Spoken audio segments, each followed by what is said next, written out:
Hello and welcome to Football Talk by the 2 Point Conversion. My name is Dylan Jackson. Today I'm joined by Jacob LaQuire. Jacob, how are you doing after a Sunday full of football?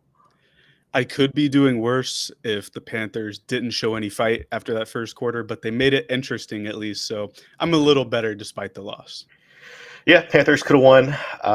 Really rough first quarter kind of did them in, but we can talk about more. Let's call it pressing games, I guess. I don't. Unfortunately, the law of the land with the Panthers is that I guess nobody really cares except for More us. consequential, I guess. Yeah, that's a good word for it. You can follow Jacob at Jacob LaQuire. You can follow myself at dj.png, and you can follow the show at 2p_conversion. You can follow the show on Apple Podcasts, Spotify, and of course at 2pointconversion.com. So, Jacob, we're going to recap the biggest games that happened today. And we're going to start off with the Cincinnati Bengals beating the Jacksonville Jaguars on what ended up being a very, very close game, very fun game. I wouldn't necessarily call it the most high quality football being played. Joe Burrow exited this game pretty early on, I think first or second quarter, with an injury that is now determined to be turf toe. Jake Browning came in, replaced him through a million touchdowns and interceptions. Trevor Lawrence on the other side did the exact same thing. What were your kind of takeaways from this game with the Bengals beating the Jaguars and very, very late in that game? First takeaway was the Bengals defense. It's not a world beater defense, but they have improved from last season, which is what they needed to do, right? We talked about how good their offense can be, but the defense has to play complementary football. Trey Hendrickson was getting pressure. Shamar Stewart had another decent game. The DBs, I don't know if they did a good job covering as much as they did a good job making Trevor Lawrence hesitate a bit. I think Trevor Lawrence had another bad game, despite Yeah. the numbers that you can look at, and ultimately probably lost them that game. But I think the Bengals defense to me is the number one sticking point here. Yeah, I mean, the Bengals allowed just a ton of yards, ton of touchdowns. They had the edge towards the end of the game here. It was kind of a weird game from Brian Thomas. He had a few catches early on, kind of faded as the game went on, and finished with 4 catches, 50 yards.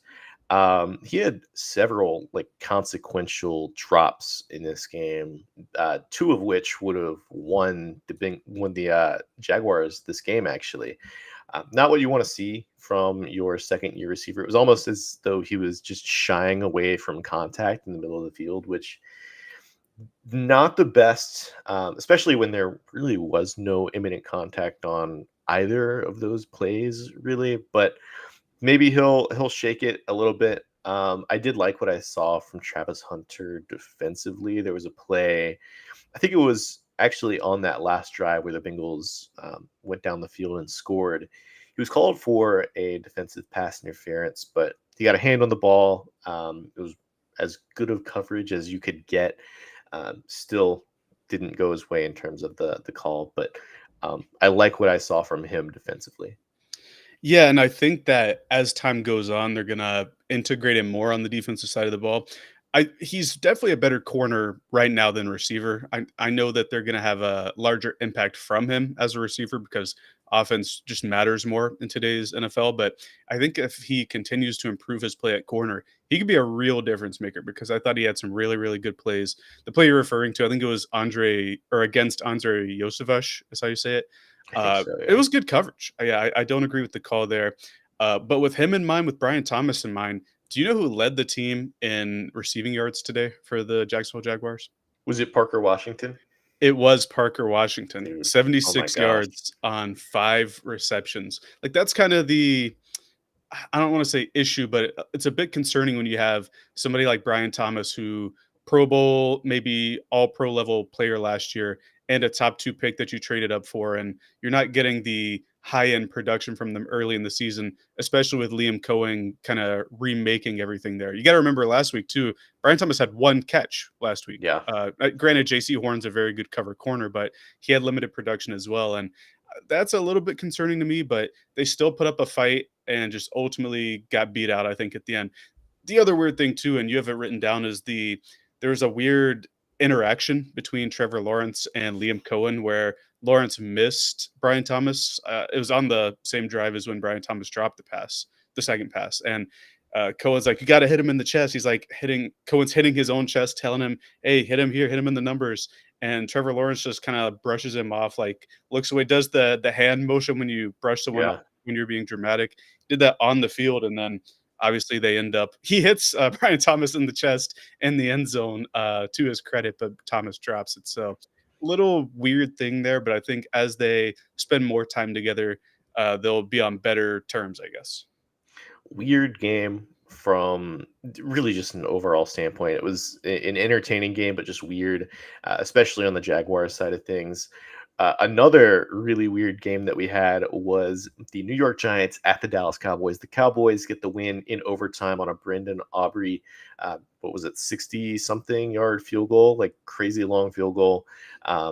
Very, very good football player. Arguably, do you think that Brandon Aubrey is the best football player at his position in the NFL?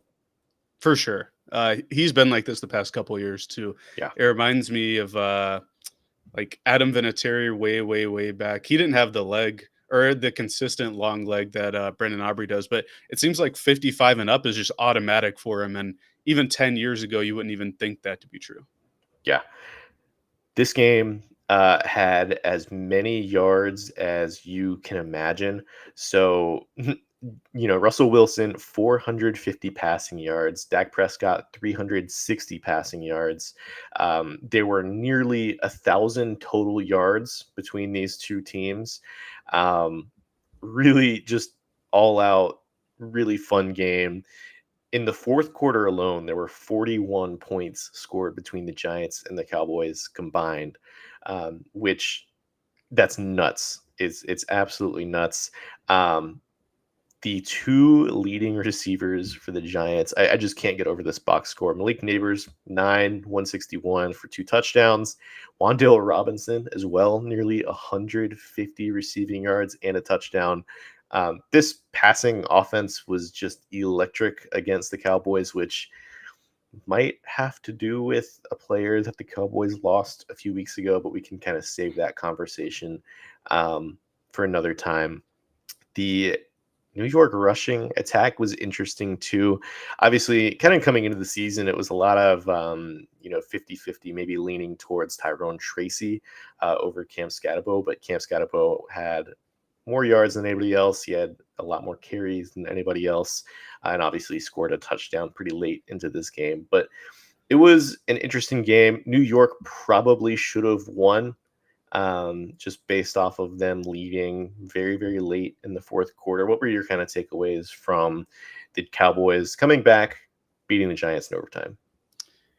Yeah, the Giants should have won. I think they were in control late in the game, but just a great performance by the Cowboys offense. You talked about the Giants rushing attack. Even though Scatabo got more, well, he got more carries combined than everybody else on the team. It wasn't efficient running, right? 4.1 yards per carry. He had the one touchdown. It's kind of what we saw at Arizona State, but they didn't really need that from him because Russ was just slinging it the whole game and it was working. On the defensive side of the ball as well, I remember Kayvon Thibodeau and Brian Burns each got a sack. I think somebody else got one as well, but they were really able to pressure Dak Prescott throughout the game. Obviously, Prescott was able to make plays late, especially in overtime. But I think the Giants' defense played a lot better than they did against Washington.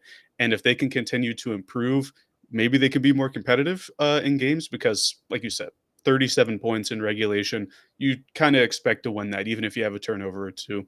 But I'm hopeful for the Giants moving forward. The Cowboys just, I don't know. They just had more in them today, I guess. How good is Malik Neighbors right now in the scope of receivers, like top 10, top 15?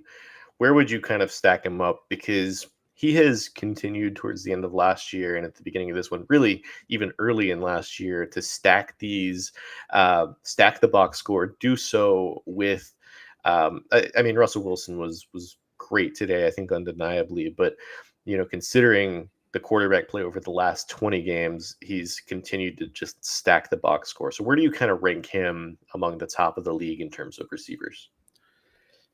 I mean, we can go through it, right? Jefferson, Chase, Puka are my top 3, and I would have those 3 above Neighbors, but then you really start to get in the conversation, right? Is he better than Nico Collins? He's certainly been more consistent with worse QB play, right? He's a more explosive player.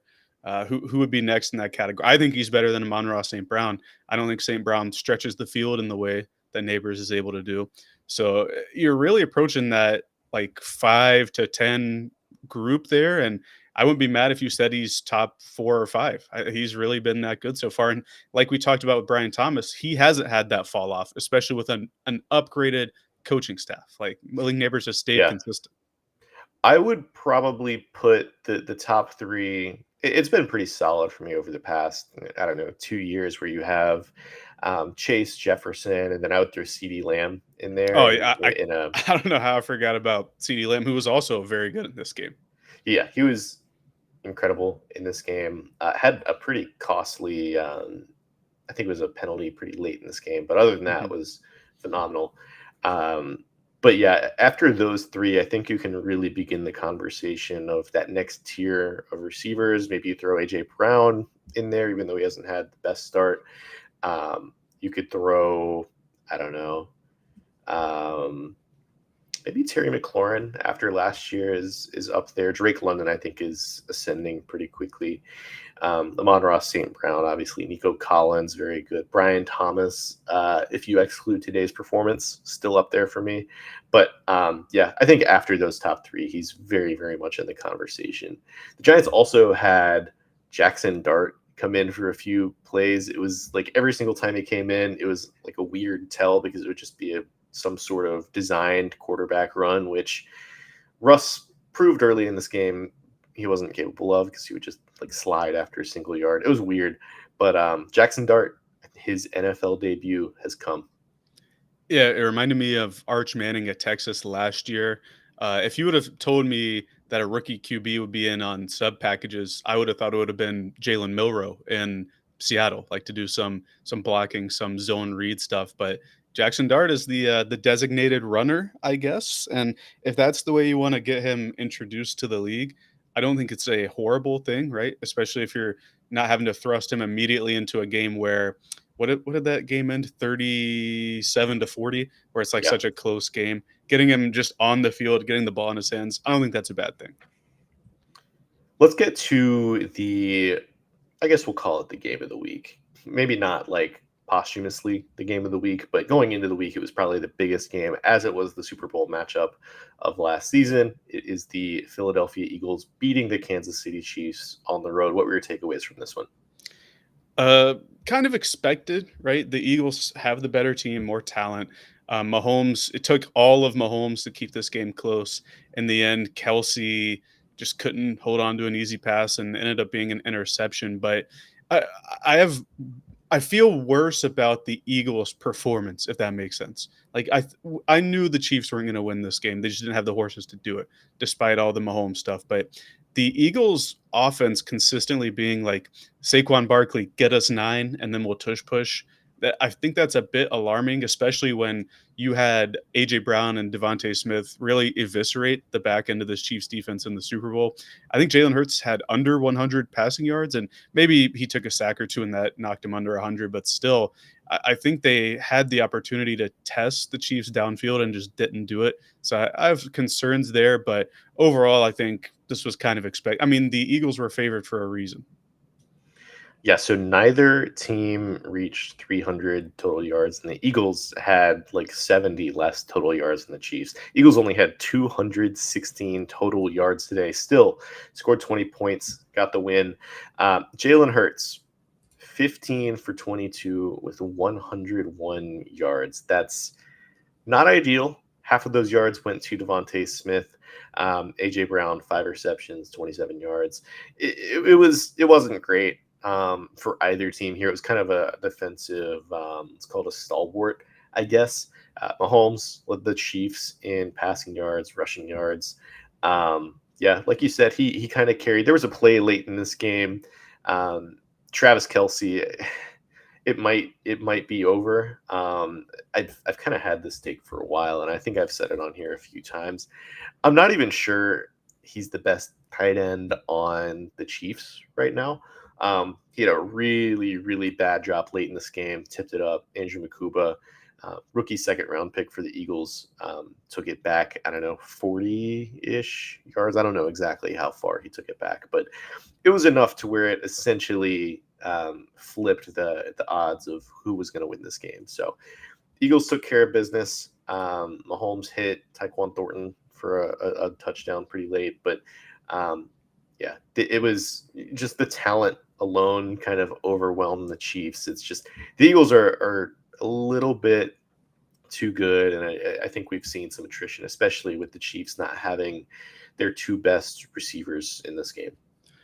And we talked about going into this week that if the Eagles do beat the Chiefs, they have the Giants on Sunday Night Football next week, which now looks like Right? more of a game because Russ was I able to do guess stuff, you know.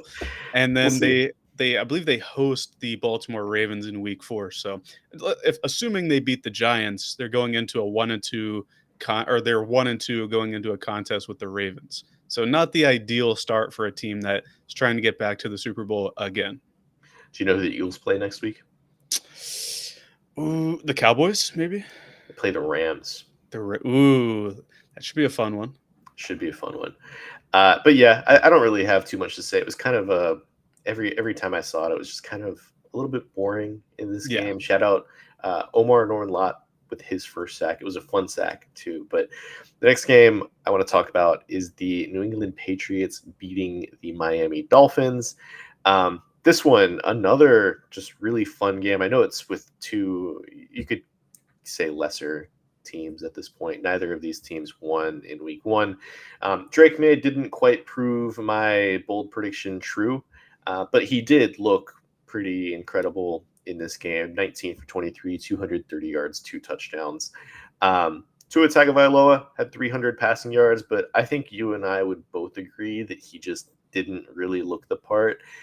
There were a lot of missed throws. There were a lot of bad decisions on his end. It was just kind of a rough game despite the stat line. I will say this game started 12-0. I think there were two missed extra points to start this game from Andres Borregales, the rookie kicker for the New England Patriots. I thought like it was going to be much worse after that point. Like the after last week where the Colts had won, I think it was 33-8. The Patriots going up, scoring 2 touchdowns with no response from the Dolphins. I thought this game could have gotten much uglier, but the Dolphins pulled it back second quarter, went into halftime, trailing just 15-14. And, there was kind of a ball don't lie moment in this game where you had Malik Washington score a pretty long touchdown, and then immediately on the kickoff, Antonio Gibson housed it on the return. And it was kind of the story of this game is just anytime the Dolphins would get right back in it, the Patriots would immediately respond. Yeah, not very inspiring. I know they scored 27 today, but you could tell at the end that Tua just didn't have like the arm, I guess, to make the plays out there. That fourth down interception, the guy was open. I think it was Jalen Waddle, and he just short armed it there. A lot better than last week, even though I would say the Patriots are a much worse roster than the Indianapolis Colts, excuse me, especially after what the Colts have done today.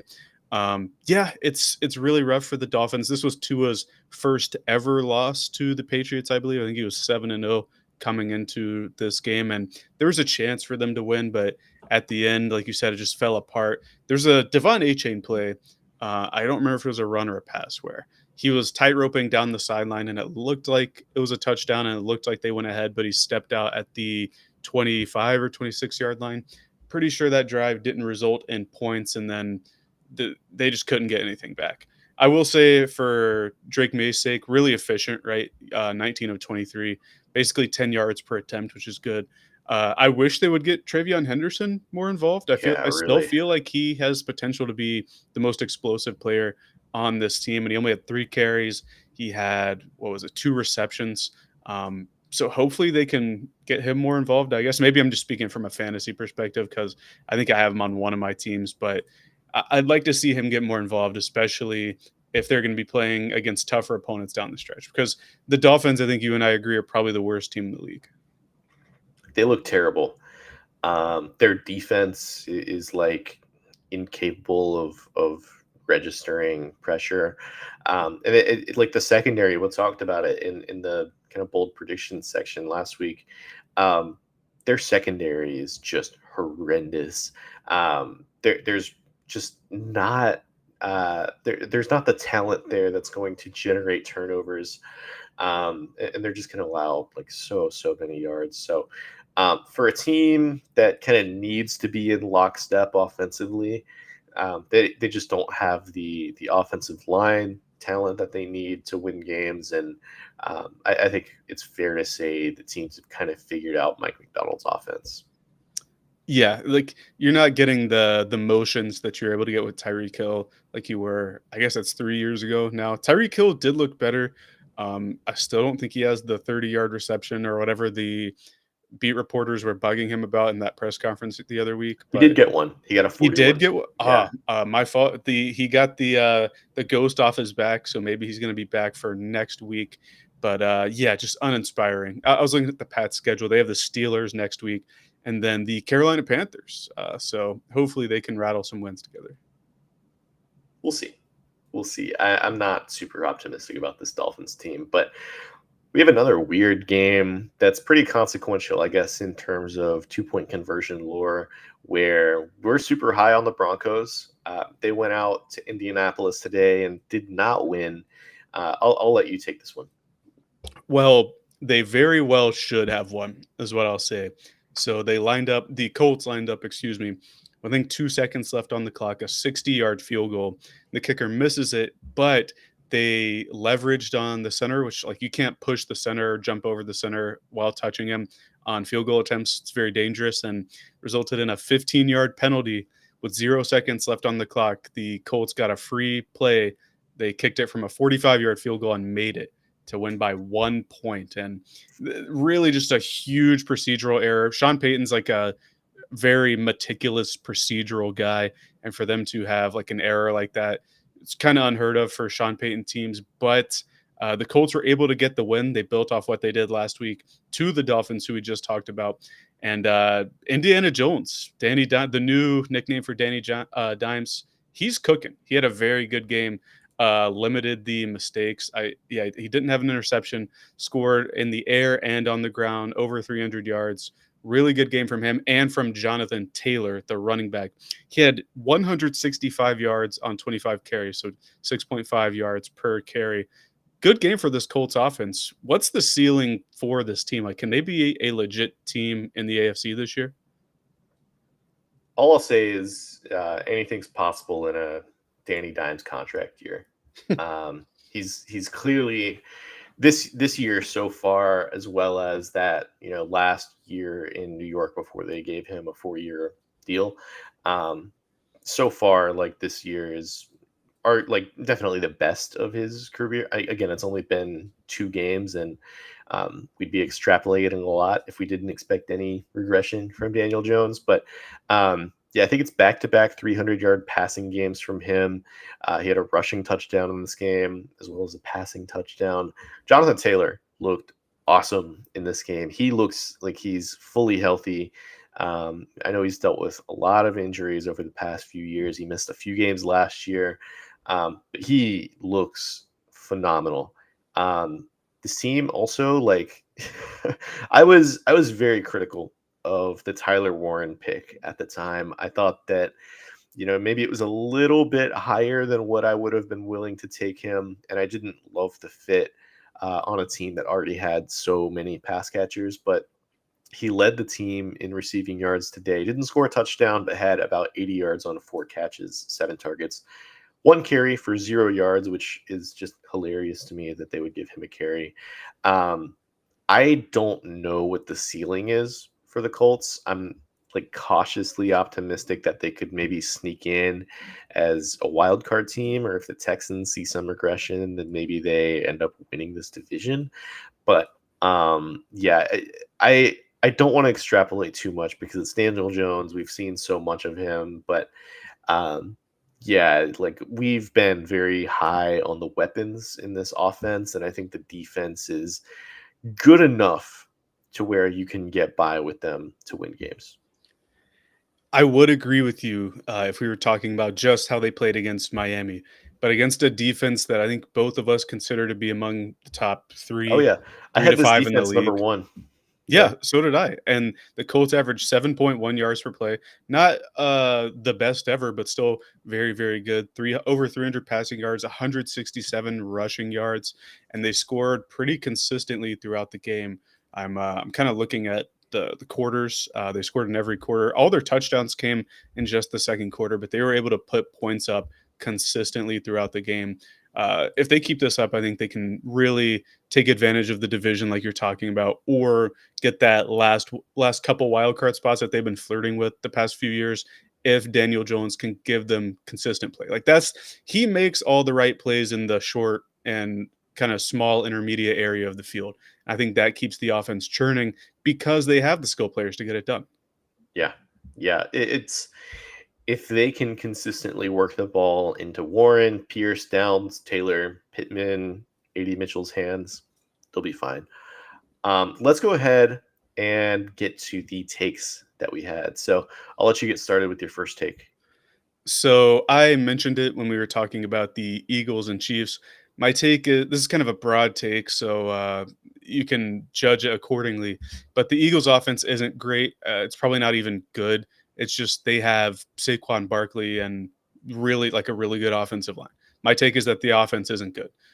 They consistently in this game were giving the ball to Saquon and just getting it into manageable or not manageable, like third and shorts, so they could push Jalen Hurts past the line, and that was for the most part a good chunk of their offense. Like, yes, there were underneath throws to AJ Brown and Devontae Smith, and Kyle Granson, the tight end, had quite a few catches as well. Devontae Smith had the long deep pass as well, but if you watch that, Jalen Hurts just kind of throws it up there, and Devontae Smith turns around and locates it, finds it, and if it were on time, he scores. But he got tackled at like the 3 yard line by the DB.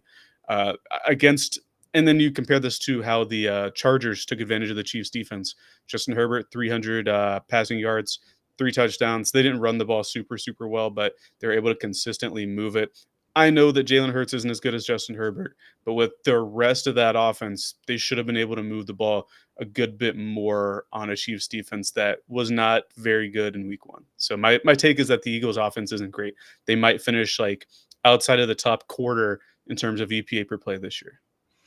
I'm gonna give this a B plus. I think that there's still a lot of time for them to get it on track. Obviously, like they haven't been super impressive in either of their first 2 games. Only 24 points against Dallas, only 20 points against Kansas City. It might not really get easier from here either. They play the Rams, Bucks, and Broncos as their next 3 games, which is like I think pretty talented defenses, or at least competent units, bare minimum. But yeah, I think that when you have a new coordinator, there's always going to be some sort of growing pains. And Kellen Moore has looked actually really solid for the Saints so far in a play, Yeah, play your guy calling Spencer capacity. Rattler, give him his flowers for the plays he Yeah, made today. he looks good. I don't want to say too much on that because I'm kind of scared that it's going to come back to bite me. But I'm cautiously optimistic. I'm going to have to dive in deeper to the Spencer Rattler film this week. But yeah, I think that the Eagles, like if they could just find ways to get it to their playmakers, Saquon, AJ Brown, Devontae Smith, I think they'll be fine. But it is certainly a little bit spooky, at least to start this year. Yeah, like I don't. There's always a Super Bowl hangover. I don't know how real that term is, but it seems like teams always slow down, mainly because their talent gets poached. Right. I think Yeah. the defense has actually played quite well for the Eagles to start the year. I think they are fine. It's just the offense, like you said, is taking a bit of time to get going. So my first take, I think Tetaroa McMillan, and this might be just Homer of me all the way. Tetaroa McMillan has by far been the Panthers' best player so far this year. Derek Brown considered, J.C. Horn considered, Tetaroa McMillan looks like a dude offensively, and my take is that he's maybe already. I'll just go ahead and say that he's already a top 15 receiver in the NFL, just based off of the two games that we've seen. He had 6 catches for 100 yards today, 10 targets, a 40-yard long catch today. I'm super optimistic about what I've seen from him. It looks as though he moves a different speed than the corner a lot of times, which is often the signal of a elite player. His ability to just make the first defender miss is really, really special. And I think that all things considered, this Panthers offense is just going to continue to funnel targets to him. I think he's got like 170, 180 total yards so far this season, which, for a rookie, that's pretty good. And I'm just incredibly optimistic that he's already just a dog. Yeah, I'm not gonna give it an A plus to avoid the homer bias, but I'm giving it an A. I do think Derek Brown's been the Panthers' best player, but Tedero McMillan's been the Panthers' best offensive player for sure. If there weren't a lot of, we'll say, bad plays and miscues by Bryce Young and the protection up front, I think McMillan could already have close to 200 yards, maybe a little bit more. There's been a lot of issues on that front. Bryce Young, horrific first quarter today, but really turned it on throughout the second through fourth quarters, I guess. And T Mac was a big part of that. He got a lot of the targets. The one you're referring to, it was like an over the middle post, and he caught it at like 15 yards and then took it an extra 25 yards, outrunning some of the corners. I know like speed and I guess fluidity was kind of a concern for T Mac in the draft process, but he's catching some of these like comebacks and end breakers and just shaking the corner or whatever corner is guarding him. He's just shaking him and getting an extra 5 to 10 yards. So I'm really, really excited about the prospects of McMillan and how good he can be. And I think if he got better QB play, he would already be even better. There was a play, I want to say it was in the second quarter against the Cardinals, where he caught, it was like a left sideline play. It was maybe like a 5-ish yard just curl. He caught the curl, faked the defender inside, and like was able to get the first down. I think it was 3rd and 7 or so, with his legs off of the juke move, and then like trucked somebody out of bounds. And I think that was honestly a more impressive catch and run than the 40-yard catch that he had a little bit earlier. But I'm really optimistic. I think he is definitely a hit for the Panthers. What is your next take? I was gassing up Daniel Jones earlier, and I'm going to stick with it. Daniel Jones will end the year top 10 in passing yards, maybe touchdowns too, but I think they're going to want to do a lot of running the ball in Indianapolis this year. But he's already second, I believe, in passing yards. They haven't updated the thing, like the total list yet for the late window games, but he has more than everybody not named Russ. And he might have a little bit more, if my math's right. I think he's just below Russell Wilson, who leads the league in passing yards following that huge game he had today. I think he's going to continue to play well. If he was able to do it against the Colts, I think he'll be able to have at least one good game against the Texans front, and he's going to end top 10 in passing yards. Oh man, I can't find myself to hitch the wagon to Daniel Jones. So I'm gonna give this one a D. I Wow. I don't want to come off as a hater, and I think that the weapons on this Colts team are genuinely special. But it's Daniel Jones, man. I can't do it. I can't do it. As much as I want to, like as fun as this Colts team has been, I think they had like 500 total yards in this game. Um, I just can't. I've seen too much of Daniel Jones, and I've seen too much just mediocre quarterback play that I cannot bring myself to give this anything more than a D plus. So my counter to that is I have seen a lot of Daniel Jones as well, but I've seen a lot of Shane Steichen, and he can get the best out of the quarterback, especially in terms of volume. If you look what he did with Justin Herbert, I think close to 5,000-yard season that year. Jalen Hurts certainly had his best year with Steichen. I know they won the Super Bowl with Kellen Moore as the coach, but they also had a guy named Saquon Barkley run for 2,000 yards.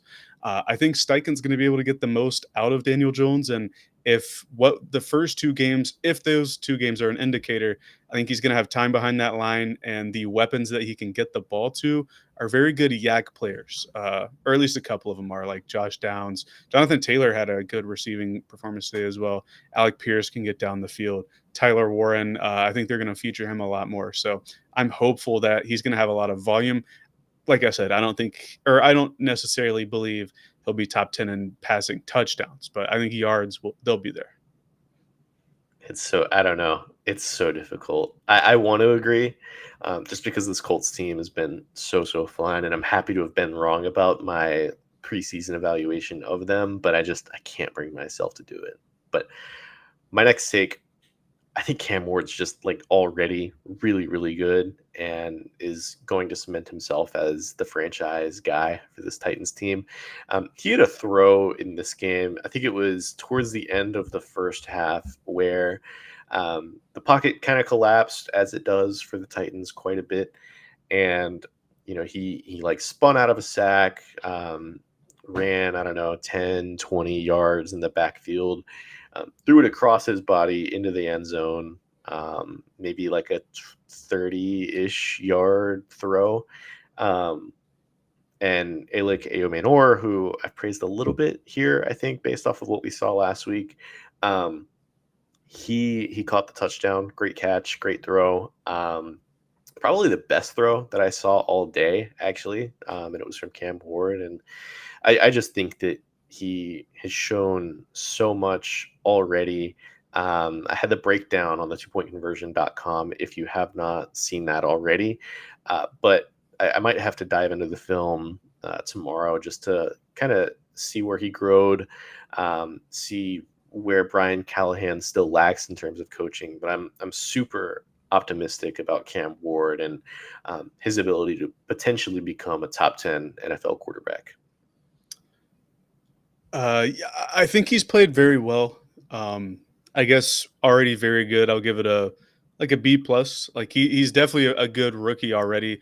I think over the last couple years we're seeing quarterbacks that stay in college for 4 or 5 years who with good reps, like Cam Ward, Jaden Daniels, Bo Nix, guys that stay a while have smoother transitions to the NFL.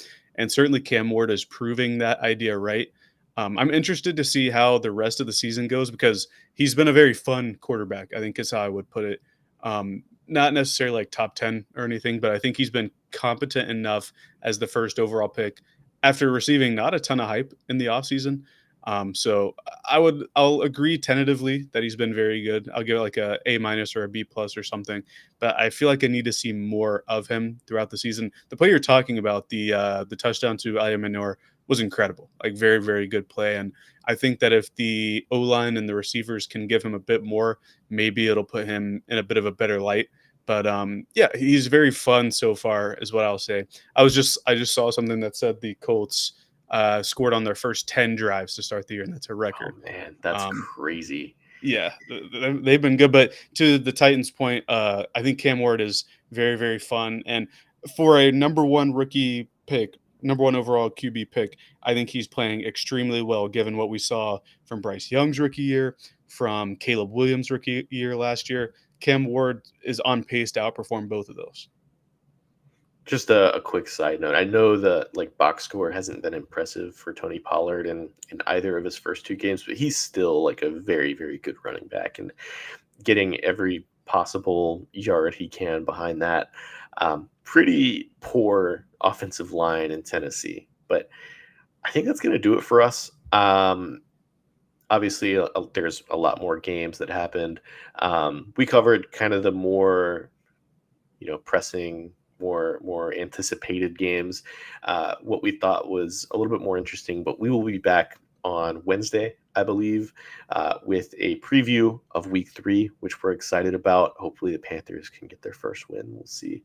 But Jacob, do you have any kind of closing thoughts on Week 2? I just saw a tweet, and I don't know if you are going to want to hear this, but Is it Leggett? yes. Yeah. Well, it's two. One, T Mac has a 100-yard game 2 games into his career, and Xavier Leggett doesn't have any. And then the other one was the Ligette's the second player ever to finish with negative yards on 8 or more targets. Granted, Bryce Young missed him on 1 or 2 of those, and there was legit good coverage on both of the end zone throws to Ligette. Like, I know I talked down, or I shit on Ligette for lack of a better term, but he was covered very well in the end zone by Will Johnson on those plays. But negative 2 yards in this game. Will Johnson, by the way, very, very good corner. Yeah. When we made the Panthers I'm referring to, the last touchdown drive, I believe he was off the field for the majority of it after tackling McMillan on one of the plays. So he's a very good player. With that, we're gonna get out of here. You can follow the show at 2 point, or excuse me, at 2p_conversion on Twitter. You can follow the show Spotify, Apple Podcasts, wherever you listen to podcasts. You can follow Jacob at Jacob LeQuire, myself at dj.png, and we will see you guys on Wednesday. Thanks for hanging out.